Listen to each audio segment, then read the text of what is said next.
Cleopatra இந்த பெயரை கேட்டவுடனே நம் அனைவருக்கும் உடனே ஞாபகம் வருவது இரண்டு விஷயங்கள். ஒன்று, அவள் ஒரு கருப்பழகி. அடுத்ததாக, அழகுக்காக கழுதை பாலில் குளித்தவள். இந்த இரண்டை தவிர கிளியோபாட்ரா பற்றி நாம் அறிந்த செய்திகள் மிகவும் சொற்பம்தான்.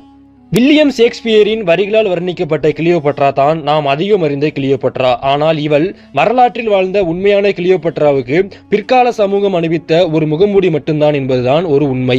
ஒரு நபரை விஷம் கொடுத்துதான் கொல்ல வேண்டும் என்பது கிடையாது, அதிகமாக வெள்ளம் கொடுத்தும் கொள்ளலாம். அதுபோலதான் கிளியோபாட்ராவினுடைய உண்மையான புகழ் என்பது அவளுடைய அழகில் இல்லை, அவருடைய அறிவும் ஆளுமையும் தான். யார் இந்த கிளியோபாட்ரா? கிளியோபாட்ராவினை பற்றி நாம் இதுவரைக்கும் அறியாத பல செய்திகளை இந்த பதிவில் நாம் பார்க்கலாம்.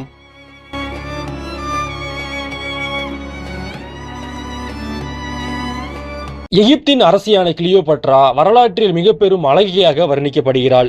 எகிப்தின் அரசியான கிளியோபாட்ரா எகிப்திய மரபை சேர்ந்தவள் கிடையாது. இவளது மரபை பற்றி நாம் தெரிந்து கொள்ள வேண்டும் என்றால் வரலாற்றில் நாம் கொஞ்சம் பின்னோக்கி போய் பார்க்க வேண்டும். உலகையே வெற்றி கொள்ள புறப்பட்ட மாவீரனான கிரேக்க பேரரசர் அலெக்சாண்டர் மறைந்த பிறகு அவருடைய தளபதி டலாமி என்பவர் எகிப்தில் ஆட்சி பண்ணாரு. டலாமியின் வழியில் எகிப்தை ஆண்ட அவருடைய வாரிசுகள் தான் இரண்டாம் டலாமி, மூன்றாம் டலாமி என்று தொடர்ச்சியாக தங்களுக்கு பெயரிட்டுக் கொண்டனர். அரசியலுக்கு கிளியோபாட்ரா என்ற பெயரும் அடுத்தடுத்ததாக வைக்கப்பட்டது. அந்த மரபில் 7வதாக வந்தவள் தான் உலக அழகியான கிளியோபாட்ரா. டலாமி குடும்ப வாரிசுகள் தொடர்ந்து பல ஆண்டுகள் எகிப்து ஆண்டாலும் எப்போதும் தங்களை கிரேக்கர்களாக கருதுவையே பெருமையாக எண்ணினார்கள்.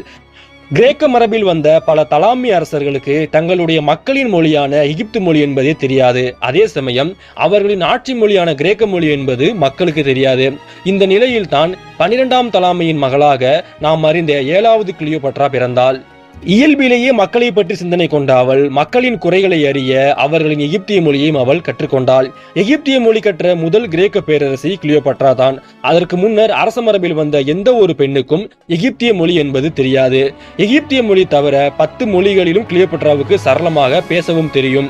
அதனால் தான் உலக வரலாற்றில் அதிக பேச்சாற்றல் கொண்டவளாக கிளியோபாட்ரா என்பவள் போற்றப்படுகிறாள். எகிப்திய மக்களின் மீது கொண்ட நேசத்தினால் தன்னை மக்கள் நேசிக்கும் எகிப்திய தேவதையான இசிஸின் மறுபிறவி என்று கிளியோபாட்ரா அழைத்துக் கொண்டாள். இதனால் எகிப்திய மக்கள் அவளை ஒரு அரசு என்பதையும் தாண்டி ஒரு தேவதையாக கொண்டாடினார்கள். கிளியோபாட்ரா தனது 14வது வயதில் கிளியோபாட்ரா தன் தந்தை 12ஆம் டலாமியுடன் சேர்ந்து எகிப்தின் ஆட்சியை பகிர்ந்து கொண்டாள். அவளது 18வது வயதில் அவருடைய தந்தை இறந்து போனார். அதன் பிறகு எகிப்திய அரசியலமைப்பின்படி அரசி நிலாகத்தான் ஆட்சி செய்ய முடியும், அரசன் இல்லாமல் அரசு இயங்காது. இதனால் அந்த நாட்டு வழக்கப்படி தன்னுடைய சகோதரன் 13ஆம் டலாமியை கிளியோபாட்ரா திருமணம் செய்து எகிப்தை ஆட்சி செய்தாள். புனிதமிக்க கிரேக்கர்களின் அரசரத்தம் வெளியே போய்விடக்கூடாது என்பதற்காக கிரேக்கர்கள் கடைசி வரைக்குமே எகிப்திலிருந்து திருமணம் பண்ணிக்கொள்ளவே இல்லை. இந்த காரணத்தினால கிரேக்கர்கள் தங்களது குடும்பத்துக்குள்ளாவே திருமணம் பண்ணி கொண்டாங்க. இந்த ஒரு வழக்கத்தினால கிரேக்க அரசர்கள் பிறக்கும் பொழுதே நோயாளிகளாகவே பிறந்தார்கள் என்பது மற்றும் ஒரு நிதர்சனமான உண்மை. பூகோள ரீதியில் எகிப்து என்பது ஒரு வளமிக்க நாடு. பாலைவனத்தில் நடுவே இருந்த ஒரு செல்வ சுரங்கம். ஆனால் படைபலத்தில் எகிப்து என்பது ஒரு சிறிய நாடு. இதனால் எகிப்திற்கு கொள்ளையர்கள், படையெடுப்புகள் குறித்த அச்சங்கள் நிறையவே உண்டு. அந்த காலகட்டத்தில் எகிப்தை போல அல்லாமல் ரோமானிய பேரரசு என்பது மிகவும் வலிமையாக இருந்தது.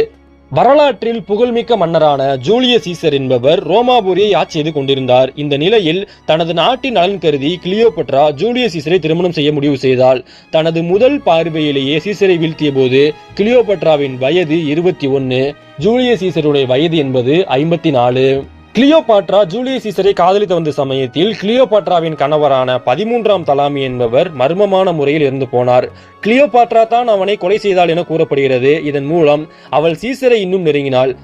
இதன் பிறகு ஜூலியஸ் சீசருக்கும் கிளியோபாட்ராவுக்கும் பிறந்த மகனோடு கிளியோபாட்ரா ரோமுக்கும் குடிபெயர்ந்தாள். கிளியோபாட்ராவின் வரவு ரோமானியர்களுக்கு பிடிக்கவே இல்லை.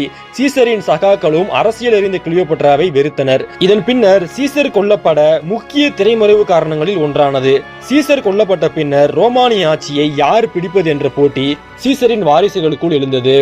அந்த சூழலில் தமக்கும் தன்னுடைய குழந்தைக்கும் ஆபத்து நேரலாம் என அறிந்த கிளியோபாட்ரா மீண்டும் எகிப்துக்கே தப்பி சென்றாள். சீசருக்கு பிறகு ரோம பேரரசில் சீசருடைய தளபதியான மார்க் ஆண்டனியின் கை ஓங்கியது. அப்பொழுது கிளியோபாட்ராவின் பார்வை மார்க் ஆண்டனியின் மீதும் விழுந்தது. ஆண்டனியை காதலில் வீழ்த்தி கிளியோபாட்ரா திருமணம் செய்து கொண்டால் இவர்களுக்கு 3 குழந்தைகள் பிறந்தன. இந்த காலகட்டத்தில் தான் கிளியோபாட்ரா தனது சக எகிப்திய அரச வாரிசுகளான 2 சகோதரிகளையும் ஒரு சகோதரனையும் கொன்று எகிப்தின் ஒரே அரச வாரிசாக தன்னை நிலைநாட்டியும் கொண்டாள். கிளியோபாட்ராவின் அரசியல் செல்வாக்கு பலரால் பலவிதமாக விமர்சிக்கப்பட்டது. ஆண்கள் நிரம்பிய அரசவைகளில் அவளை பற்றிய கேள்விகளே பிரதானமாக இருந்தன. மக்களின் மனநிலையை அறிந்த சீசரின் வாரிசான அகஸ்டஸ் சீசர் கிளியோபாட்ராவை சிறைபிடிக்க எகிப்தின் மீது போர் தொடுத்தார். படைகள் எகிப்தை நோக்கி வரும் வழியில் அகஸ்டஸை எதிர்த்து போரிட்ட மார்க் ஆண்டனி படுதோல்வியுற்றார். அதன் பிறகு வாழ விரும்பாமல் போர்க்களத்திலேயே அவர் தற்கொலையும் செய்து கொண்டார். அகஸ்டஸ் சீசரிடம் சிக்கி கைதியாக வாழ விரும்பாத அந்த பேரரசி உலக அழகி மீண்டும் இன்னொரு ஆண்மகனை தேடிக்கொள்ள தயாராக இல்லாத காரணத்தினால் அவள் தற்கொலையும் செய்து கொண்டாள். கிளியோபாட்ராவின் வாழ்க்கை என்பது விஷ பாம்பினால் முடிந்ததா இல்லை விஷத்தால் முடிந்ததா என்பது இன்றளவும் புரியாத புதிராகவே உள்ளது. தனது 14 வயதில் இருந்து எகிப்திலும் பின்னர் ரோமிலும் தனது அறிவினால் ஆதிக்கம் செலுத்த துவங்கிய கிளியோபாட்ரா இறக்கும் பொழுது அவருக்கு வயது 39. 7வது கிளியோபாட்ராவினுடைய முழுமையான பெயர் கிளியோபாட்ரா தியா பிளாபேட்டர். இதன் அர்த்தம் தந்தையின் அன்பாக வாழ்ந்த பெண் கடவுள் என்பது. தனது பெயரை போலவே கிளியோபாட்ராவும் ஆண்களின் அன்பாகவும் புகழாகவுமே கடைசி வரை வாழ்ந்தாள். பெண்களுக்கு அன்றைய சமூகத்தினால் மறுக்கப்பட்ட பெரிய அதிகாரங்கள் அனைத்தையுமே அவள் ஆண்களை முன்னிறுத்தி தன்வசமாக்கினாள். பல்லாயிரம் ஆண்டுகளுக்கு கிளியோபாட்ரா மக்களால் நினைவு கூறப்படுவதற்கு காரணம் அவளது ஆளுமைதான்.